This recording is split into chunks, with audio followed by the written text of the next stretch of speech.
Pope Leo is speaking again, but this time without giving sermons, making statements, or having public appearances. It's his decisions that speak directly. Quiet choices, but full of meaning. Some names bring comfort, others start arguments. All of them, however, show something important. Do you really want to understand where the church is headed? Then stick with me until the end. As announced in the press release on June 24th, Pope Leo has appointed 19 new people to the Dicastery for Institutes of Consecrated Life and Societies of Apostolic Life. These decisions, which include 5 cardinals, point to a very clear direction. Some names make us wonder about the future of traditional worship and religious life that focuses more on quiet reflection. Others bring missionary experiences or signs of balance. In times of quiet change, these appointments say more than official announcements. Cardinal Arthur Roche, already known as the head of the Divine Worship Office, stands out as the most important person in the new setup of the dicastery. He's very much connected to the time when religious ceremonies had limits, after the Traditionis Custodes document came out. It was him who put these changes in place, applying them very strictly and often going beyond what the document asked for.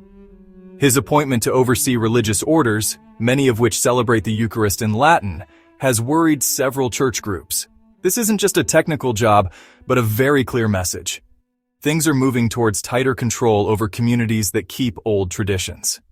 For many faithful people, religious folks, and priests, this means that hopes for a calm and good conversation between different ways of doing church services are fading away. Roche's choice seems to show that leaders aren't looking to make peace with the past, but are slowly taking control of old faith practices. Among the names mentioned, Cardinal Cristobal Lopez Romero, Archbishop of Rabat, also stands out. If you appreciate our efforts to bring you information and believe in truth and openness, we ask you to think about giving us a super thanks. Every piece of content takes a lot of work, research, and writing, and we fund our work completely ourselves. Your support helps us keep doing this important job. Thank you from the bottom of our hearts. A Salesian religious, he's already known for being close to Muslim communities, and for a pastoral approach focused on talking and including everyone. Lopez Romero has publicly shown his support for fiducia supplicans, agreeing with the idea of blessings for unusual situations. In a recent statement, he said that even those who don't agree with that document would be morally required to support it, causing a big discussion. His appointment to a Vatican office that closely watches religious communities could lead to more direct guidance, less open to different religious and cultural ideas. Even though his path seems to match the Church's current direction, it also risks making the quiet split that many communities and groups are experiencing worldwide even worse, especially where a balance between truth and kindness is needed. The future of the Church will depend on its ability to talk and face new challenges, always staying true to its basic beliefs. The Church faces many challenges today, from cultural changes to new forms of communication. Leaders must find ways to connect with people of all backgrounds, using both tradition and innovation. Dialogue and openness are essential for unity.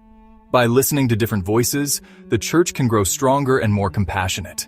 In a group with strong and sometimes challenging personalities, the arrival of Cardinal Giorgio Marengo brings a different feeling. He's a consolata missionary and an apostolic prefect in Mongolia. Right now, he's the youngest member among the cardinals. His experience comes from far-off places, with small groups and simple but deep conversations. He's a man who teaches by example more than just with words. Maybe that's why he stands out. His presence in the Dicastery for Institutes of Consecrated Life and Societies of Apostolic Life doesn't cause problems. Instead, it earns him respect. He hasn't made any public statements about controversial topics. Instead, his life shows simplicity, prayer, and daily faithfulness.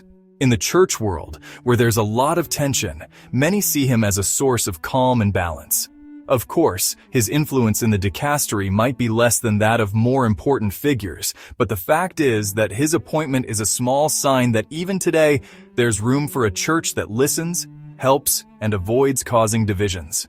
Cardinal Marengo's approach is often described as one of listening and humility. He prefers dialogue over confrontation, and his leadership style has inspired many young priests in the most remote regions. His presence in the dicastery is seen as a bridge between tradition and renewal, offering hope for a more inclusive and compassionate church. Cardinal Marengo's story reminds us that humility and service are at the heart of true leadership. His example inspires many to serve quietly and faithfully.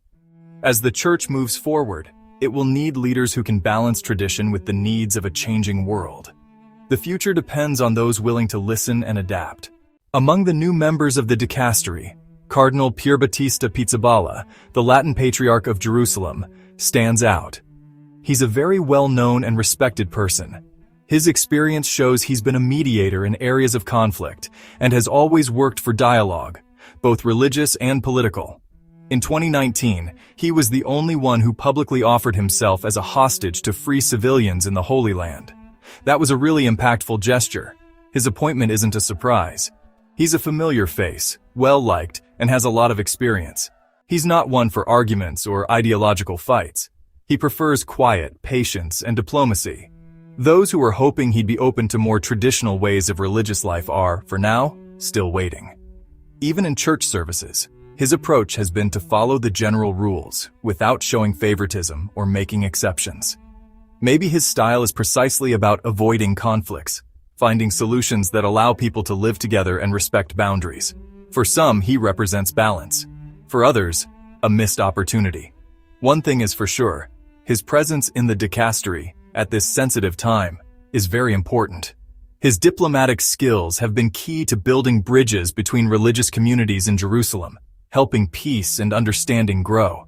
His ability to help in crises has earned him respect both in the church and among international leaders who want stability. One of the most talked about appointments is that of Cardinal Jaime Spengler, Archbishop of Porto Alegre, and a key figure in the Latin American Church. As president of the Brazilian Bishops' Conference in Salem, he's known for mixing faith with local cultures and new ways of worship. Spengler has supported fiducia supplicans, saying the church should meet human needs with blessings. This approach, even though it comes from a place of care, has caused confusion for those who want a clear difference between right and wrong. Also, he's been a big supporter of what's called the Amazonian Rite. This new way of worship includes native symbols and traditions, and it's brought up talks about married priests and women deacons. In public, Spengler has sometimes seemed open to new ideas. Other times, he's asked for worship to be the same, which makes it hard to know where he stands.